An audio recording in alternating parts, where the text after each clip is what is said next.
어느 여자분이 난생 처음으로 기차여행을 떠났습니다. 기차를 처음 타본지라 출발한 지 한참이나 지나서 자리를 찾았어요.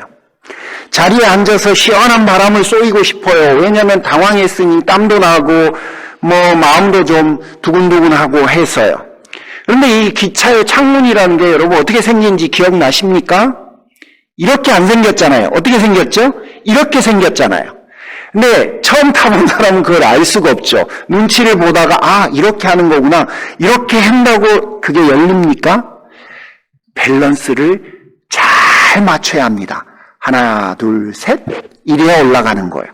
어찌저찌 해서 올렸습니다. 정말 바람이 시원했어요.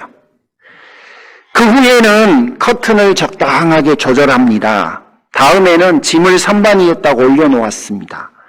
그리고 이분이 여행할 때 쓰려고 큰맘 먹고 멋지고 우아한 모자를 하나 샀어요. 이 모자가 이거 어떻게 해야 될지가 고민인 거예요. 모자를 쓰면 여러분 의자에 기댈 수가 없어요. 이렇게 앉아서 모자를 쓰고 있어야 되는 거예요. 그럼 모자를 선반 위에다 올려놓자니 또 내릴 때 그냥 내릴까 봐 걱정이 돼요. 그래서 최종적으로 이분이 어떤 선택을 했을까요? 모자를 무릎 위에 올려놓자. 오케이? 그런 결정을 했어요. 한숨 한번 길게 쉬고 그동안 헝클어져 있었던 머리 빗을 꺼내서 정돈하고 이제는 창밖의 경치를 구경하려고 하는 순간 안내방송이 시작됩니다. 승객 여러분, 우리 기차는 곧 목적지인 천국역에 도착합니다. 잊으신 물건이 없도록 유의하시고 목적지까지 안녕히 가십시오. 여러분, 벌써 인생이 끝이 난 거예요. 여인이 생각했어요. 이렇게 금방 내릴 줄 알았으면 쓸데없이 수선이나 떨지 말 것. 인생이 짧습니다. 단언컨대 여기 계신 분들의 4분의 3 이상은 앞으로 살 날이 살아온 날보다 짧습니다. 상상이나 해보셨습니까? 그리 될 거라고 여러분 예상하고 인생 사셨습니까?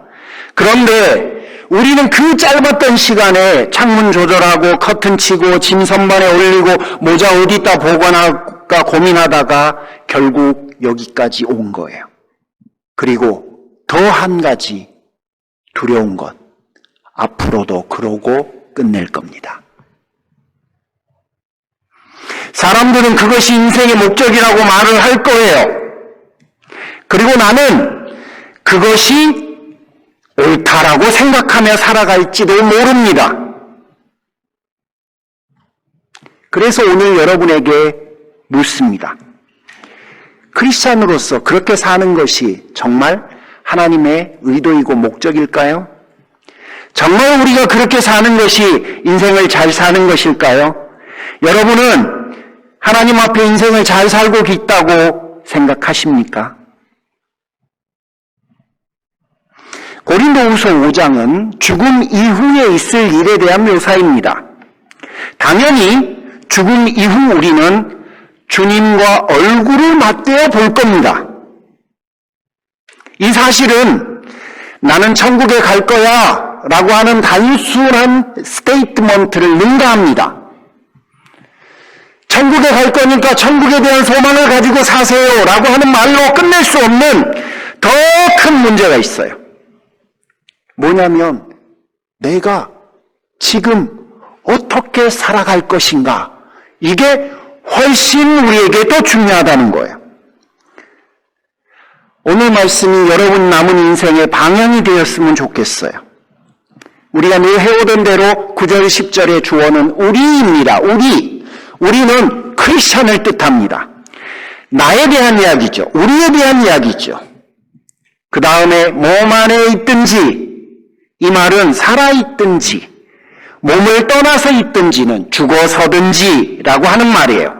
다르게 표현하면 살아있든지 죽어있든지, 그리고 주제 문장이 등장하죠. 우리가 바라는 것은 주님을 기쁘시게 해드리는 사람이 되는 겁니다. 여러분, 이 말이 되게 혼란스러울 수 있어요. 저도 좀 혼란스러웠어요. 아니, 살아서 주님을 기쁘시게 할 수 있다는 건 이해가 가는데, 그럼 죽은 후에도 우리가 주님을 기쁘시게 하기 위해서 인생을 사는 건가? 아니, 사는 게 아니죠. 죽은 거니까. 그러면 거기서도 뭔가 우리가 기쁘시게 하는 뭔가를 한다는 말인가? 그 말이 아니에요.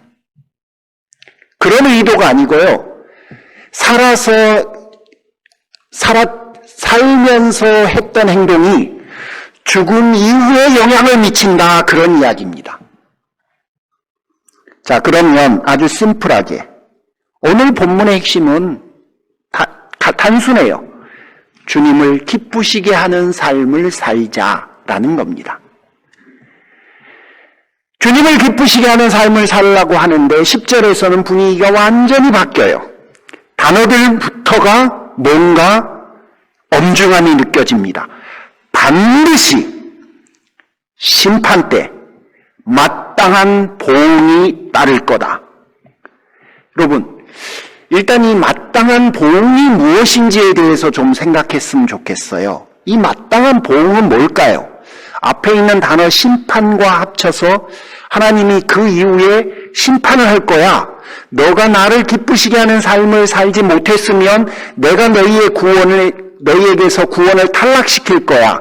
아니면 너희가 나를 기쁘게 하는 삶을 살았으면 내가 너희에게 구원을 허락할 거야. 뭐 그런 이야기를 우리는 쉽게 귀결될 수 있어요. 그런데 한 가지 심각한 문제가 생깁니다.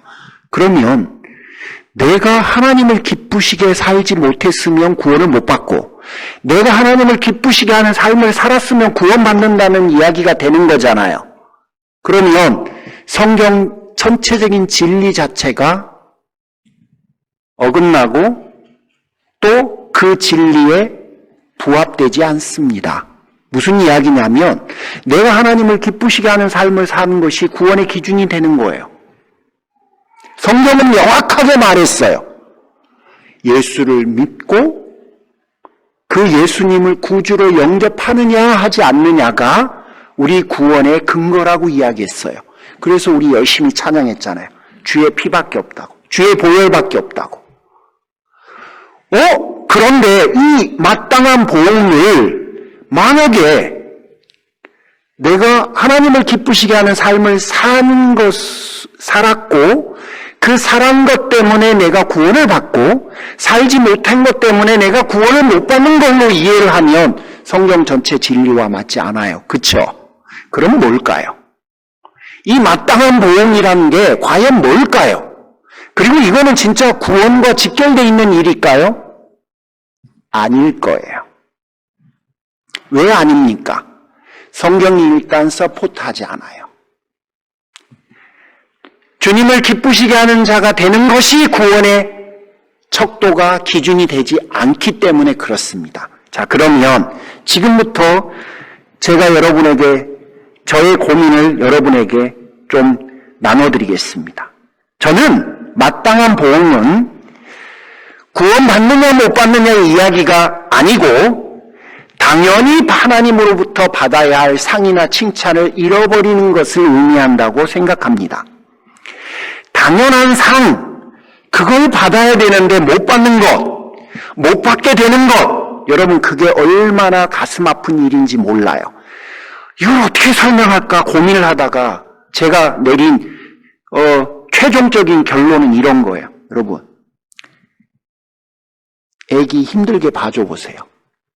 애기 힘들게, 진짜 힘들게 애쓰고 애기를 봐줬어. 그런데 나중에 며느리가 와서 서운한 말 한마디 했다고 생각해 보시죠. 아니, 요즘 며느리가 서운한 말 안 해요. 아들이 서운한 말하고 딸이 서운한 말하지 며느리들 사위들은 그런 말 안 해요. 요즘은. 자, 그러면 기분이 어떻습니까? 애 봐준 공 없어지고 열심히 허리 아프게 봐줬고 시간 들여서 봐줬는데 결국은 나중에 기분 나쁜 감정만 남는 거예요. 여러분, 이걸 마땅한 보응이라고 이야기하는 것 같아요. 즉 무슨 이야기냐면 우리는 그리스도의 은혜로 그분이 우리에게 해주신 일로 하나님의 약속에 의해서 모두가 구원받을 겁니다. 천국에 갈 거 없고 분명히 그분을 대면해서 만날 겁니다. 하지만 하나님을 기쁘시게 하는 삶을 살지 못했다면 그 이후에 우리에게 당연하게 주어질 놀라운 일들이 우리 안에 주어져 있지 못할 겁니다.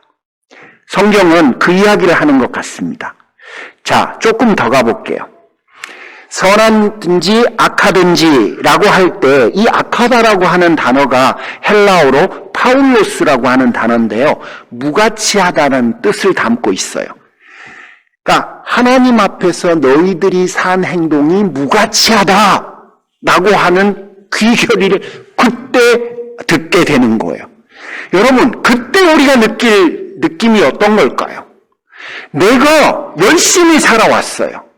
내가 정말 인생을 그분을 신뢰하면서 살아왔는데 내가 살아왔던 어떤 것들이 열매가 없는 무가치한 것들이 됐다라고 생각해 보십시오. 이거는 여러분 정말 놀라운 일이에요. 10절은 이런 말입니다. 하나님은 가치 있는 일에 대해서는 분명히 상을 주실 거지만 가치 없는 일에 대해서는 상을 주시지 않을 거다라는 이야기예요. 9절에 하나님을 기쁘시게 하는 삶이 10절에 가치 있는 삶으로 연결되어 있는 거예요. 그러면 가치 있는 일이라는 게 도대체 뭘까? 저한테는 정말 어려웠어요. 뉘앙스의 차이가 좀 있는 게 명확하지만 마태복음 25장과 누가복음 19장의 비유가 도움이 좀 될 것 같고 이따가 히브리서를 가지고 조금 더 디벨롭을 시킬 겁니다. 마태복음 25장과 누가복음 19장 비유에 보면 주인의 의도에 따라 하나님의 선한 목적을 성취하는 데 기여하는 행위에는 하나님이 상을 줄 거라고 되어 있어요. 하지만 주인의 의도와는 상관없이 본인이 원하는 대로 행한 사람에게는 주인의 의도에 반하는 것이므로 그의 삶이 가치 없었다라고 이야기를 해요. 따라서 여러분, 가치 있는 일이라는 것은 분명히 하나님의 선하신 목적을 따라서 내 인생을 열심히 영위해 가는 것을 뜻할 겁니다. 하나님의 의도와 상관없이 인생을 열심히 사는 것은 오늘 본문에 의하면 가치 없는 일이라고 이야기할 겁니다. 자, 그러면 이제 설교를 좀 디벨롭 시켜보겠습니다. 여러분 주변에는 몇 년씩 한국에서 파견 근무 나오신 가정을 만나본 일들이 있으실 거예요. 이 가정들의 한결같은 관심은 뭐냐면 과연 우리 자녀들이 이곳에서 적응을 잘 할 수 있을 건지 그리고 영어를 잘 따라갈 수 있을 건지에 관한 거예요. 결론적으로 우리는 다 알아요. 그 아이들이 적응하는 게 문제가 아니라 오히려 부모님들이 적응하는 게 더 어렵고 부모님들이 영어를 구사하는 게 더 힘들다는 걸 우리는 잘 알아요. 그런데 굉장히 특이한 점이 한 점이 있습니다. 그게 뭐냐면 이분들은 영어 공부만 시키는 게 아니라요. 한국 공부도 같이 시켜요. 미국과 비교해서 너무 높은 수준의 수학이 한국이기 때문에 여기 수학만 따라갔다가는 한국 돌아가면 그 수학을 쫓아갈 수가 없습니다. 영어만 공부를 시켰다가는 한국의 사회, 국어 이런 거 전혀 쫓아갈 수가 없어요. 그래서 뭘 하죠? 따로 공부를 시켜요. 왜 그럴까요? 이분들이 왜 이 아이들에게 영어도 시키고 한국 공부도 시켜야만 할까요? 이유가 뭐죠? 한국으로 조만간 돌아가야 하기 때문에 그렇습니다. 이곳에서 영원히 머무를 것이 아님을 너무나 잘 알기 때문에 이분들은 두 가지 준비를 다 하는 거예요. 여러분, 우리도 돌아갈 준비를 하면서 살아야 합니다. 자, 그러면 그 돌아갈 준비를 오늘 본문이 주님을 기쁘시게 하는 사람이 되는 거거든요. 주님을 기쁘시게 하는 사람이 되는 것이 마태복음 25장과 누가복음 19장을 참고해서 그분의 의도대로 인생을 살아가고 그분의 선한 목적에 부합하게 인생을 살아가는 거라고 말씀드렸는데, 이제는 히브리서 13장 15절과 16절 말씀을 가지고 여러분에게 한 번 더 구체화하겠습니다. 개역 개정판으로 읽겠습니다. 그러므로 우리는 예수로 말미암아 항상 찬송의 제사를 하나님께 드리자. 이는 그 이름을 증언하는 입술의 열매니라. 오직 선을 행함과 서로 나누어 주기를 잊지 말라. 하나님은 이 같은 제사를 기뻐하시느니라. 하나님이 무엇을 기뻐하느냐? 크게 두 가지예요. 첫 번째는 우리를 구원해 주시는 주님의 은혜에 감사하는 삶을 살라는 거예요. 두 번째는 선한 사랑을 실천하는 것이 주님을 기쁘시게 하는 삶이라고 히브리서 13장 15절과 16절이 이야기를 합니다. 그래서 여러분에게 몇 개월 전에 요청드렸던 거예요. 그분이 나를 위해서 행하신 그 모든 일에 대한 감사의 시간을 갖자는 겁니다. 여러분, 평소에 가지면 너무 좋겠지만 분주한 일상이 지속되다 보니 우리는 그런 시간을 개인적으로 갖기가 어려웠어요. 그래서 여러분에게 요청드렸어요. 주일날 15분만 일찍 오자. 15분만 일찍 와서 그분이 나를 위해서 지난 한 주 동안 행해 주신 그 일들을 떠올리면서 감사하는 시간을 갖자는 거예요. 이게 뭐니까? 분명히 히브리서 13장은 이 같은 제사를 하나님은 기뻐 받으신다라고 되어 있거든요. 오늘 본문이 말한 하나님을 기쁘시게 하는 사람이 되는 게 뭐냐면 그분이 나에게 해주신 것에 대한 감사를 돌려드리는 것이 기쁘게 하는 삶이라고 했으니, 여러분, 창문 열고 짐 선반 올리고 모자를 어떻게 보관할까 고민하고 그렇게도 살아가야만 해요. 그게 우리의 일상이니 그래야 해요. 그것이 나쁘다는 말이 아니에요. 그렇게만 인생을 살지 말자는 겁니다. 다시 말씀드려요. 주님께 감사하고 사랑을 실천하는 데 마음을 써보자는 겁니다. 이 세상에서 우리가 번 것 중에서요, 가져갈 수 있는 것이 한 개도 없어요. 다만 내가 하나님을 위해서 살아간 삶만 가지고 갈 수 있어요. 주님, 잘 다녀왔습니다. 저뿐만 아니라 우리 모두가 나중에 주님을 만날 때 우리는 이렇게 말하게 될 겁니다. 주님, 잘 다녀왔습니다. 조만간 우리는 다 이런 인사를 할 거예요. 그때 그분이 수고했다 라고 말씀하실 겁니다. 그렇게 환대해 주실 거예요. 자, 그러면 그 영원이라고 하는 시간 속에 우리가 사는 인생을 잠시라고 한다면 그 잠시에 대해서, 그 잠시라고 하는 것에 대해서만 염려하면서 인생을 이어가실지, 아니면 영원이라는 것을 준비하고 그 영원이라고 하는 시선을 가지고 지금의 삶을 영위하실지, 이제 우리는 선택해야 해요. 오늘 여러분에게 권해드립니다. 잠시의 시선에서 영원의 시각을 가지고 와서 잠시의 삶을 한번 살아보십시오. 그러면 여러분 모두가 하나님을 기쁘시게 하는 인생을 살아가실 수 있다고 믿습니다. 기도하겠습니다. 하나님, 여기 있는 하나님의 사랑을 받는 모든 자녀들이 하나님을 진심으로 기쁘시게 하는 인생을 살아갈 수 있도록 도와주옵소서.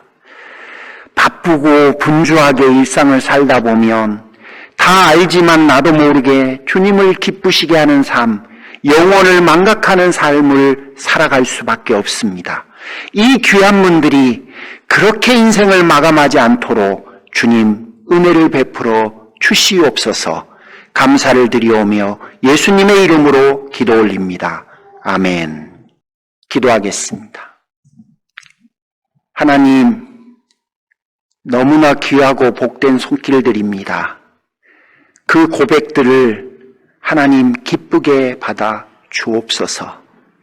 소중히 받아 주옵소서. 하나님, 우리를 잘 아시잖아요. 얼마나 이기적이고 또 특히 지갑에 대해서는 얼마나 우리가 철저하고 인색한지를 주께서 너무너무 잘 아십니다. 그럼에도 불구하고 우리의 마음을 열어주시고 믿음을 주셔서 하나님 앞에 드림으로 고백할 수 있도록 허락해 주시니 참으로 감사합니다. 그 고백을 흠양하여 주시옵소서. 몸이 아픈 분들, 마음이 아픈 분들, 경제적으로 어려움에 처한 분들, 또 하나님 앞에 간절히 직장을 구하는 분들, 배우자가 필요한 분들, 하나님의 선하신 인도하심이 필요한 모든 분들, 그분들에게 하나님 역사하여 주시옵소서. 이제는 우리 주 예수 그리스도의 은혜와 하나님 아버지의 그 극진하신 사랑하심과 성령님의 감화감동 내주 충만 역사하심이 주님 잘 다녀왔습니다. 나중에 고백하기 위해 하나님을 기쁘시게 하는 삶을 살겠다고 결단하는 사랑하는 모든 성도들에게 지금부터 영원토록 함께 하시기를 간절히 축원하옵나이다. 아멘.